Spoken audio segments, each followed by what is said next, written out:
Good morning students. आज का हमारा टॉपिक है टीम टीचिंग। टीम टीचिंग क्या है? दल शिक्षण। अब नाम से स्पष्ट हो रहा होगा, टीम यानी बहुत सारे सदस्य मिलकर एक टीम बनाते हैं। तो बहुत सारे सदस्य मिलकर जो एक टीम बनाएंगे वो क्या करेंगे? टीचिंग यानी शिक्षण का कार्य है। अर्थात जब बहुत सारे सदस्य मिलकर शिक्षण का कार्य संपन्न करवाते हैं तो वो क्या कहलाती है? एक टीम टीचिंग कहलाती है। तो दल शिक्षण जो है ये लगभग 40 वर्ष पूर्व शिक्षण में सुधार करने के उद्देश्य से अमेरिका के हार्वर्ड विश्वविद्यालय में प्रारंभ किया जाने वाला एक नवाचार है। क्या किया है? 40 साल पहले शिक्षण में सुधार करने के उद्देश्य से अमेरिका की जो हार्वर्ड यूनिवर्सिटी थी उसमें प्रारंभ किया जाने वाली एक ये नई टेक्निक है टीम टीचिंग। भारत में अधिगम एवं शिक्षण के अंतर्गत निर्मित दल शिक्षण का एक नवाचार के रूप में प्रारंभ हो रहा है। भारत में क्या है? टीचिंग एंड लर्निंग में जो दल शिक्षण है वो किसके रूप में आ रहा है? एक नयाचार, एक नई टेक्निक के रूप में उभर कर सामने आ रहा है। ये जो शब्द है टीम टीचिंग, ये अंग्रेजी भाषा के दो शब्दों से मिलकर बना है, टीम एंड टीचिंग। अब टीम का हिंदी अनुवाद क्या होता है? दल या समूह। और टीचिंग का हिंदी अनुवाद क्या है? शिक्षण। यानी टीम टीचिंग का हिंदी अनुवाद क्या हो गया? दल शिक्षण या समूह शिक्षण। अब है दल शिक्षण का स्वरूप या इसकी प्रकृति कि इसकी नेचर कैसी होती है। अब इसका शाब्दिक अर्थ क्या है? शिक्षकों के एक समूह अर्थात दल द्वारा शिक्षण कार्य किया जाना। इसका क्या अर्थ हुआ कि शिक्षकों का एक समूह जब मिलकर बच्चों के समक्ष उनकी जो प्रॉब्लम्स हैं या उनके समक्ष कोई भी इंस्ट्रक्शन देते हैं टीचिंग से रिलेटेड, तो उनके द्वारा जो कार्य है वो संपन्न किया जाता है। दल शिक्षण कक्षा में चलने वाली शिक्षण अधिगम प्रक्रिया में सुधार लाने के लिए एक प्रकार की अनुदेशनात्मक प्रक्रिया है। क्या है? दल शिक्षण की क्लास में जो बच्चों को टीचिंग लर्निंग का काम करवाया जाता है, शिक्षण अधिगम का कार्य करवाया जाता है, इस प्रक्रिया में और सुधार हो सके इसके लिए ये एक प्रकार की इंस्ट्रक्शनल यानी अनुदेशनात्मक प्रक्रिया है। अब इस प्रक्रिया में कक्षा के छात्रों को शिक्षण देने का कार्य 2 या 2 से अधिक शिक्षकों के द्वारा मिलजुल कर किया जाता है। क्या किया जाता है इसमें कि 2 या 2 से अधिक टीचर्स का जो ग्रुप है वो मिलकर बच्चों के सामने कोई भी टीचिंग से संबंधित कोई भी टॉपिक लेकर उसके ऊपर बच्चों के साथ डिस्कशन करते हैं। और इसमें बच्चों को भी पूरी स्वतंत्रता होती है अपने विचारों को अभिव्यक्त करने की। तो इसलिए ये जो टीचिंग है ये चाइल्ड सेंटर्ड टीचिंग है। तो समूह के समूह के जो शिक्षक सदस्य हैं वो क्या होते हैं? वो अपने अपने विषय के विशेषज्ञ होते हैं। अर्थात इसमें जो टीम बनती है टीचर्स की, वो टीचर्स क्या होते हैं? वो सब अपने अपने सब्जेक्ट्स के एक्सपर्ट होते हैं। और इन टीचर्स में से जो एक टीचर होगा वो किसके रूप में कार्य करता है? संयोजक यानी हेड के रूप में वो कार्य करता है, और जो कि अन्य शिक्षकों के कार्यों को समन्वय में लाता है। यानी जो एक टीचर है वो हेड होता है और बाकी टीचर्स उसके साथ मिलकर कार्य को संपन्न है जो वो करते हैं। अब इस प्रकार विद्यार्थियों को कई विशेषज्ञों के ज्ञान और अनुभव का लाभ जो है वो एक साथ मिल जाता है दल शिक्षण। दल शिक्षण में क्या होता है? जो स्टूडेंट्स हैं यानी जो विद्यार्थी हैं उनको कई विशेषज्ञ यानी अलग अलग सब्जेक्ट्स के एक्सपर्ट होते हैं, तो बहुत सारे विशेषज्ञों का ज्ञान और जो उनका एक्सपीरियंस है यानी उनकी नॉलेज और उनके जो एक्सपीरियंस है उसका जो लाभ है वो विद्यार्थियों को एक साथ एक ही जगह पर बड़ी आसानी से मिल पाता है। नेक्स्ट है डेफिनेशन। अब डेविक वार्विक के अनुसार, डेविक वार्विक ने दल शिक्षण के लिए क्या बताया है कि दल शिक्षण शिक्षण व्यवस्था का एक स्वरूप है जिसमें कई शिक्षक अपने स्रोतों, अभिरुचियों और दक्षताओं को एकत्रित करते हैं और छात्रों की आवश्यकताओं के अनुरूप शिक्षकों की एक टोली द्वारा कार्य योजना का नियोजन प्रस्तुत किया जाता है। और ये जो टीचर्स होते हैं ये विद्यालय की सुविधाओं का समुचित उपयोग करते हैं। तो डेविक वार्विक के अनुसार क्या है? टीम टीचिंग क्या है? एक टीचिंग एक ऐसी व्यवस्था है शिक्षण की जिसमें क्या होगा, कई टीचर्स, बहुत सारे टीचर्स हैं जिनकी एजुकेशन, अपना जो ज्ञान है उनके अपने बढ़ाने के जो सोर्स हैं, उन सोर्सों को, उन स्रोतों को, अपनी इंटरेस्ट और अपनी जो उनकी दक्षता है यानी उनकी जो क्षमता है उन सबको एकत्रित करते हैं और उसके अनुसार वो छात्राओं को, बच्चों की जो उनकी आवश्यकता है उनके अनुसार वो बच्चों को नॉलेज जो है वो देने का कार्य करते हैं। इसमें जो टीचर्स आते हैं, जो एक्सपर्ट्स होते हैं सब्जेक्ट्स के, वो जो विद्यालय में अगर कोई सुविधाएं दी गई हैं तो उन सुविधाओं का भी उपयोग करते हैं। सुविधाएं जैसे कोई भी ऑडियो विजुअल एड्स की उन्हें आवश्यकता है, अर्थात श्रव्य दृश्य सामग्री, जैसे कि उन्हें चार्ट चाहिए, मॉडल चाहिए या उन्हें पावर पॉइंट प्रेजेंटेशन करनी है, तो उनकी जो भी विद्यालय में सुविधा है उपलब्ध, उस सुविधा का वे उपयोग करते हैं। नेक्स्ट है टीम टीचिंग की विशेषताएं, कैरेक्टरिस्टिक्स। अब इसकी क्या विशेषता है? सबसे पहला कि दल शिक्षण कार्यक्रम को आवश्यकता अनुसार घटाया बढ़ाया जा सकता है।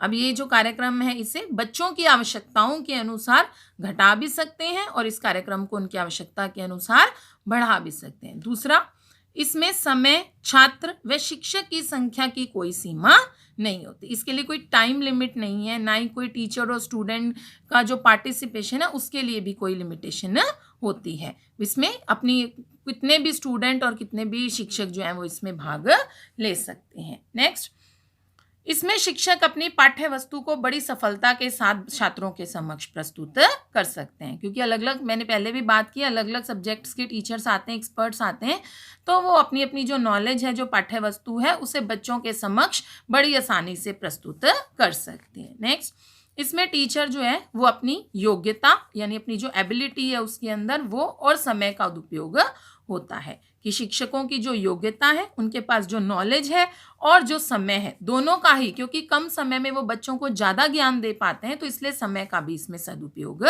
होता है। दल शिक्षण व्यवस्था के अंतर्गत अनुदेशन पूरी तरह से पूर्व नियोजित तथा व्यवस्थित होता है कि जो टीम टीचिंग के अंतर्गत जो भी बच्चों को इंस्ट्रक्शन देनी है या बच्चों को जो भी नॉलेज देनी है, इसके बारे में पहले से ही नियोजन कर लिया जाता है और यानी इस कार्यक्रम को पहले ही पूर्व में ही नियोजित एवं व्यवस्थित कर लिया जाता है। नेक्स्ट, दल शिक्षण में छात्रों के समूह में परस्पर अंतरक्रिया होती है। इसमें क्या करते हैं, टीम टीचिंग में स्टूडेंट्स के भी ग्रुप बना दिए जाते हैं और उनमें आपस में भी क्या होता है, इंटरेक्शन होती है और टीचर स्टूडेंट का भी इंटरेक्शन होता है। दल शिक्षण में शिक्षक समूह विषय के स्पष्टीकरण हेतु श्रव्य दृश्य सामग्री का उपयोग कर सकता है। ये बात हमने ऊपर भी की थी, जो डेफिनेशन में आई थी कि टीम टीचिंग में जो टीचर्स हैं वो, उनका जो ग्रुप है वो क्या है, अपना जो सब्जेक्ट है उसको बच्चों को बहुत अच्छे से क्लियर हो सके, उसके लिए अगर उन्हें किसी ऑडियो विजुअल एड्स की आवश्यकता है तो उसका वो उपयोग बड़ी आसानी से कर सकते हैं। नेक्स्ट है उद्देश्य, ऑब्जेक्टिव्स, कि जो दल शिक्षण है इसके क्या ऑब्जेक्टिव्स हैं, कि हम इसका निर्माण क्यों करते हैं, इसको बनाने का हमारा क्या उद्देश्य है। पहला, शिक्षकों में उपलब्ध विशिष्ट योग्यताओं और उनकी रुचियों के समुचित उपयोग हेतु व्यवस्था करना। अब टीचर्स के अंदर जो उनकी स्पेशल एबिलिटी है, जो उनकी अंदर जो एक्स्ट्रा नॉलेज है, उनका जो इंटरेस्ट है, उसका उपयोग जो है, उसका यूज़ जो है वो एक सही डायरेक्शन में हो सके ताकि उसका लाभ जो है वो सभी बच्चों को मिल सके, इस हेतु इसकी व्यवस्था टीम टीचिंग की जाती है। नेक्स्ट, सेकंड, कक्षा को अधिक प्रभावी शिक्षण प्रदान करना। अब देखो एक क्लास के स्टूडेंट बैठे हैं सारे, तो अगर 2 या 2 से अधिक टीचर्स उनको नॉलेज देंगे, ज्ञान देंगे, तो क्या होगा, उनका जो शिक्षण होगा वो बच्चों के लिए बहुत इफेक्टिव होगा और बच्चों को उसको पढ़ने में बहुत मज़ा भी आएगा। नेक्स्ट, कक्षा अनुशासन से संबंधित समस्याओं का निराकरण करना। अगर कक्षा में अनुशासन यानी डिसिप्लिन से रिलेटेड कोई प्रॉब्लम्स बच्चों को आ रही हैं, कुछ फेस हो रही हैं, तो उनका सॉल्यूशन जो है वो इस टीम टीचिंग के अंतर्गत बड़ी आसानी से किया जा सकता है। नेक्स्ट, शिक्षा तकनीकियों में अधिकाधिक विकास करना। एजुकेशन की फील्ड में यानी जो शिक्षा के क्षेत्र में जो नई नई टेक्निक्स यूज़ हो रही हैं पढ़ाने के लिए, जो नई टेक्नोलॉजी आ रही है, उनके बारे में बच्चों को ज़्यादा से ज़्यादा जानकारी इसके अंतर्गत दी जा सकती है। नेक्स्ट, अध्ययन हेतु छात्रों का उत्साह बढ़ाना। तो टीचर्स जो है बच्चों का पढ़ने के लिए उनका ध्यान जो है वो पढ़ाई की ओर बहुत ज़्यादा आकर्षित हो सके, तो इसके लिए भी बच्चों को इसमें सहायता मिलती है। नेक्स्ट है टीम टीचिंग की आपकी नीड एंड इम्पोर्टेंस, दल शिक्षण की आवश्यकता या महत्व, इसकी क्या आवश्यकता है। अब इसकी आवश्यकता है सबसे पहले शिक्षकों के अभाव की पूर्ति। देखो आज जो वर्तमान समय है इसमें शिक्षकों की संख्यात्मक और गुणात्मक दोनों ही दृष्टि से बहुत ज़्यादा अभाव होता जा रहा है। और जहाँ जैसे आपने देखा होगा ग्रामीण क्षेत्र हैं, आपने सरकारी स्कूल देखे होंगे, वहाँ पर 2-2 3-3 टीचर्स ही एक स्कूल में लगे हुए हैं। तो ऐसी जगहों पर तो खासकर शिक्षकों का जहाँ अभाव है उनके पूर्ति हेतु जो दल शिक्षण है ये बहुत ज़्यादा आवश्यक है, क्योंकि दल शिक्षण की सहायता से फिर बच्चों को जो एजुकेशन मिलेगी वो उनको बहुत अच्छा शिक्षण जो है वो प्रदान किया जा सकेगा और शिक्षकों की जो कमी है उसको भी पूरा किया जा सकता है। नेक्स्ट, छात्रों की संख्या में वृद्धि। अब देखिए हमें पता है हमारी जनसंख्या वृद्धि लगातार बढ़ती जा रही है और शिक्षा के प्रति आजकल हर कोई जागृत हो चुका है। हर वो व्यक्ति चाहता है कि मेरा बच्चा पढ़ा लिखा हो, तो छात्रों की संख्या में भी वृद्धि होती जा रही है। तो इससे क्या है, आवश्यक हो गया है कि अगर शिक्षकों का एक दल कक्षा में जाएगा, एक ग्रुप जो है वो कक्षा में जाएगा, तो उससे क्या होगा, स्टूडेंट्स को जो प्रॉब्लम्स आ रही हैं कक्षा में पढ़ने से रिलेटेड, टीचिंग से रिलेटेड, उनका सॉल्यूशन जो है वो बड़ी आसानी से हो सकेगा। नेक्स्ट, शिक्षा तकनीकी का विकास, कि शिक्षा के क्षेत्र में जो नई नई टेक्नोलॉजी आई है। देखो हर इतने एक्सपर्ट्स आएंगे, हर एक्सपर्ट्स के पास एक नई नॉलेज होगी, तो हर किसी के पास जो अपनी एक्स्ट्रा नॉलेज होगी उसका ज्ञान जो है वो बच्चे को बड़ी आसानी से इसके द्वारा दिया जा सकता है। तो टीचर्स बच्चों को बताएंगे कि शिक्षा के क्षेत्र में कौन कौन सी नई टेक्नोलॉजी आई है और जिस जिस टेक्नोलॉजी का बच्चे भी इस्तेमाल करके अपनी शिक्षा के क्षेत्र को बढ़ा सकते हैं, तो इसके बारे में भी बच्चे को जानकारी मिल सकती है। नेक्स्ट, छात्रों को स्वतंत्र अभिव्यक्ति का अवसर। अब इसमें क्या है, बच्चों के ग्रुप बना दिए जाते हैं और उन ग्रुप के द्वारा में बच्चे जो हैं वो अपनी अपनी, उनके जो बच्चों के मन में कुछ प्रश्न है या वो अपने कोई विचार अभिव्यक्त करना चाहते हैं, तो उनके लिए उन्हें स्वतंत्र वातावरण प्रदान किया जाता है। नेक्स्ट, मितव्ययी या कम खर्चीली। अब ये जो टीम टीचिंग है, देखो इसमें 2 या 3 या 4 टीचर्स एक साथ काम कर रहे हैं, तो इसमें एक तो देखो समय भी कम नष्ट होगा, शक्ति भी कम नष्ट होगी और धन जो है वो भी कम खर्च होगा। तो इसलिए ये जो विधि है, ये जो शिक्षण की व्यवस्था है दल शिक्षण, ये बहुत मितव्ययी होती है। नेक्स्ट, अनुशासन स्थापित करने में सहायक। अभी हमने ऊपर बात की थी क्लास में जो डिसिप्लिन है, जैसे स्टूडेंट्स की तादाद कई ज़्यादा होती जा रही है, तो जिससे क्लास में जो कुछ बच्चे हैं जो वो इनडिसिप्लिन भी क्रिएट करते हैं। तो ये जो टीम टीचिंग है, अब इसमें जब कक्षा के पूरी क्लास को 3-4 टीचर एक साथ पढ़ाने आ रहे हैं, तो उससे क्या है, बच्चों को पता चलेगा कि अनुशासन कक्षा में कैसे उन्हें डिसिप्लिन को बना के रखना है, उसमें भी बच्चों को सहायता मिलती है। नेक्स्ट, ज्ञान में वृद्धि। अब जब इतने सारे विशेषज्ञ आएंगे, इतना सारा ज्ञान बच्चों के सामने लेकर आएंगे, तो बच्चों के ज्ञान में वृद्धि बड़ी आसानी से हो सकेगी। नेक्स्ट है दल शिक्षण की क्रियाविधि। अब क्रियाविधि यानी इसके जो फंक्शन, सबसे पहला इसमें जो है 3 पदों का अनुसरण किया जाता है। 3 पद दिए हैं हमें।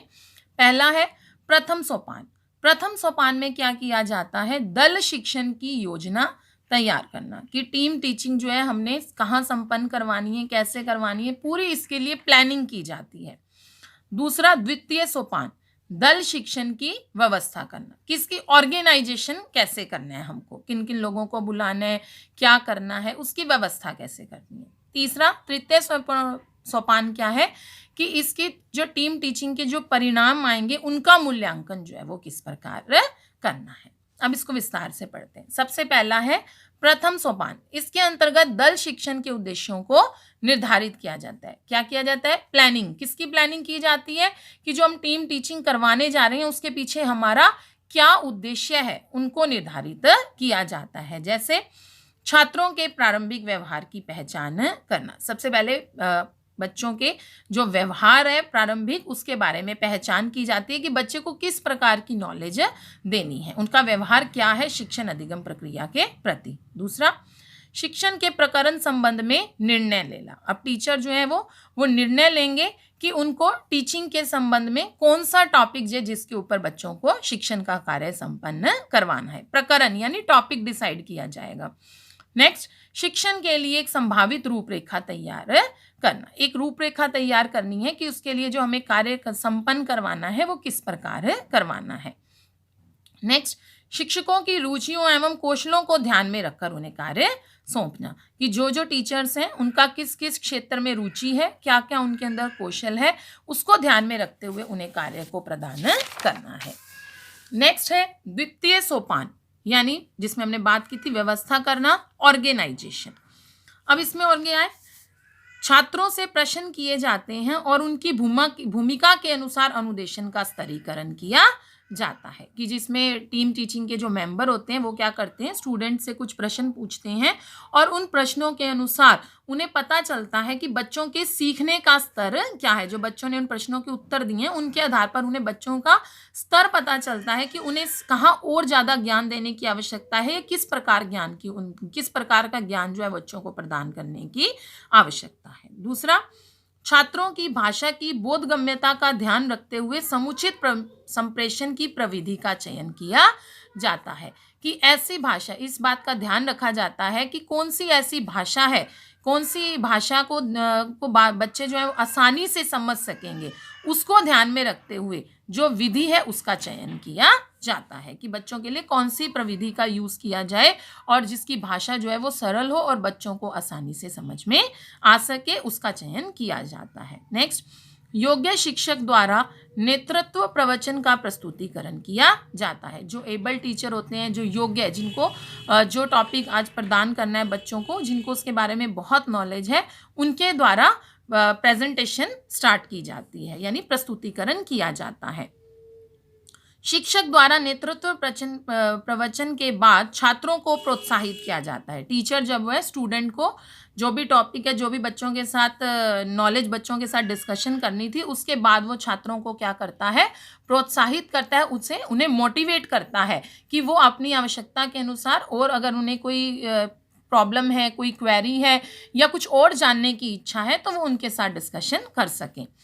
नेक्स्ट, दल के अन्य शिक्षक बच्चों की आवश्यकता अनुसार सहायता करते हैं। जो अलग अलग, हमने बोला ना, टीम के अंदर बहुत सारे टीचर्स होंगे, एक टीचर ने पहले जैसे अपना बच्चे को ज्ञान दे दिया, तो उसके अलावा जो अन्य शिक्षक बनेंगे वो भी बच्चों की आवश्यकता के अनुसार, बच्चे को और किस प्रकार की ज्ञान की आवश्यकता है, या अन्य शिक्षक कोई और एक्सपर्ट है तो वो उनकी आवश्यकता के अनुसार सहायता करते हैं। नेक्स्ट है तृतीय सोपान, यानी मूल्यांकन, इवैल्यूएशन। अब मूल्यांकन कैसे किया जाएगा, मौखिक, लिखित तथा प्रयोगात्मक परिस्थितियों के द्वारा मूल्यांकन किया जाता है, कि बच्चे से मौखिक रूप में या लिखित रूप में या प्रयोगात्मक रूप में बच्चों का मूल्यांकन किया जा सकता है। नेक्स्ट, छात्रों की कमजोरियों तथा कठिनाइयों का निदान कर उपचार किया जाता है। बच्चों के को जो कमजोरियां हैं, बच्चों की जो भी वीक पॉइंट है बच्चों के, या कौन सा उनका कठिनाई का स्तर है, उसका निदान कर उसका उपचार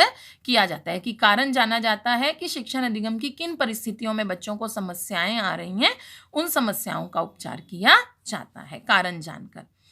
और लास्ट, मूल्यांकन के आधार पर प्रथम तथा द्वितीय सोपान में सुधार किया जाता है। जब ये सारा इवैल्यूएशन हो जाता है टीचर स्टूडेंट सबका, उसके बाद जो पहला और जो दूसरा सोपान था उसमें अगर कोई कमी रह गई है तो उस कमी में भी सुधार किया जा सकता है इस मूल्यांकन के आधार पर। नेक्स्ट है टीम टीचिंग के, आपको इसके गुण बताने हैं या इसके लाभ बताने हैं, इसके बच्चों को क्या बेनिफिट्स हैं। सबसे पहला कि छात्रों को विशेषज्ञों का लाभ, कि देखो इसमें टीम टीचिंग में क्या था कि बहुत सारे टीचर्स जो होते हैं वो एक सब्जेक्ट एक्सपर्ट होते हैं, वो अपनी अपनी सब्जेक्ट की नॉलेज का भंडार होते हैं, मतलब उनके पास बहुत ज्ञान होता है और वो जो ज्ञान है वो बच्चों के साथ शेयर करते हैं अपना, जिससे बच्चों का जो शिक्षण स्तर है उसको ऊपर उठने का मौका जो है वो मिलता है। सेकंड पॉइंट है शिक्षकों को ज्ञान में वृद्धि के अवसर। अब देखो समूह शिक्षण एक ऐसा सुअवसर प्रदान करता है जिससे कि एक शिक्षक जो है वो दूसरे शिक्षक की भी, क्योंकि 2 या 3 टीचर्स या 4 टीचर्स भी हो सकते हैं। तो एक टीचर दूसरे टीचर की जो कार्य नॉलेज है वो, और उसका जो कार्य जो बच्चे को समझाने का तरीका है उसका जो है वो टीचर निरीक्षण कर सकता है। और अगर उसे कहीं आवश्यकता है कि उसे उस टीचर को कहीं सुझाव देने की आवश्यकता है, तो वो भी उसमें सुधार करने के लिए सुझाव भी दे सकता है। तो इसमें टीचर को भी सहायता मिलती है, क्योंकि वो बहुत दोनों 2-3 टीचर्स आपस में डिस्कशन करते हैं ना, एक दूसरे को ज्ञान को देखते हैं, नॉलेज को सुनते हैं, तो उन्हें अपने ज्ञान को भी बढ़ाने का अवसर प्राप्त होता है। नेक्स्ट, छात्रों को खुली चर्चा करने के अवसर। इसमें क्या होता है, स्टूडेंट्स को ग्रुप में बांट दिया जाता है, छोटे छोटे ग्रुप में। तो प्रत्येक छात्र को विषय पर चर्चा करने का अवसर प्रदान किया जाता है, जिससे कि शिक्षक जो है वो सदैव छात्रों को सहयोग को बढ़ाने के लिए क्रियाशील रहता है। वो बच्चे को हमेशा ज्ञान प्रदान करने के लिए उत्सुक रहता है। तो जिससे कि छात्रों को आपस में भी खुली चर्चा करने का, आपस में भी बच्चे कर सकते हैं और टीचर के साथ भी उन्हें चर्चा करने का अवसर प्रदान होता है। नेक्स्ट, श्रव्य दृश्य सामग्री का उचित प्रयोग। कि दल शिक्षण के अंतर्गत जो है, जैसे एक्सपर्ट्स को आवश्यकता होती है उसके अनुसार वो श्रव्य दृश्य सामग्री का उचित प्रयोग करते हैं, और बच्चों को भी पता चलता है कि जो श्रव्य दृश्य सामग्री है उसका प्रयोग किस प्रकार किया जा सकता है। और नेक्स्ट है नियोजित शिक्षण संभव। अब इसमें क्या है, देखो पूरा में ही डिसाइड हो जाता है कि बच्चों को क्या पढ़ाना है, किस विषय के ऊपर बच्चों से बात करनी है। तो बच्चों को एक नियोजित यानी एक सही तरीके से कि क्या शिक्षण कार्य करवाना है, वो इसके द्वारा बड़ी आसानी से संपन्न किया जा सकता है। नेक्स्ट है हमारे पास लिमिटेशंस। अब देखो हर चीज़ के हमें बेनिफिट होते हैं तो उसके लॉस भी होते हैं कहीं ना कहीं। तो इसके अगर प्रॉफिट है तो इसके लिमिटेशंस भी हैं। सबसे पहली, अनेकता में एकता स्थापित करने में कठिनाई। कि जो दल शिक्षण है इसमें बहुत सारे शिक्षकों को एक साथ काम करना पड़ता है, और छात्रों के लिए पाठ्यक्रम और जो विषय वस्तु उन्हें पढ़ानी है उसका भी निर्धारण करना पड़ता है। तो इससे क्या है, टीचर्स का कई बार आपस में भी कोऑर्डिनेशन नहीं हो पाता, या जो कार्य उन्होंने बच्चों को करवाना है उसे एक संगठित रूप प्रदान करने में भी उनको कठिनाई का सामना करना पड़ता है, जिससे अनेकता में एकता स्थापित करने में थोड़ी सी कठिनाई होती है। नेक्स्ट है बड़े कमरे व पर्याप्त साधनों का अभाव। आपने देखा होगा अक्सर अधिकांश जो विद्यालय हैं उसमें बहुत बड़े कमरे या सेमिनार कक्ष जो है उनका अभाव होता है। और दल शिक्षण में अगर बच्चों को कार्य करवाना है तो उसमें टीचर्स जो हैं उनके बैठने के लिए और छात्रों के बैठने के लिए भी एक बहुत बड़े कमरे या हॉल की या सेमिनार हॉल की आवश्यकता होती है, जिसका कि हर विद्यालय में मिल पाना संभव नहीं हो पाता, यानी उसका अभाव होता है। उसके अभाव की स्थिति में इसे संपन्न करवाया जाना मुश्किल है। नेक्स्ट, प्रशिक्षित अध्यापकों का अभाव।